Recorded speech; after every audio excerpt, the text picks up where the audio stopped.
તો આ કાકા દેશી જુગાડ કરી રહ્યા છે ઓગાળ જે માણસ મળતા નથી કાકા જાતે કરી રહ્યા છે દેશી જુગાડ।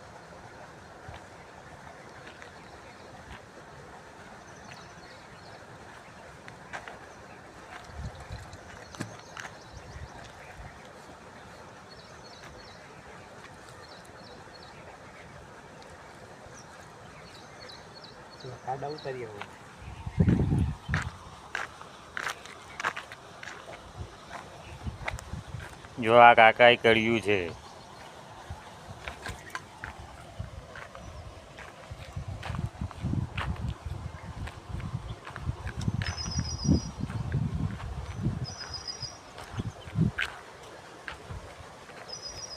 જો આ કાકાની કેવી મહેનત છે, જાતે જ કરી રહ્યા છે।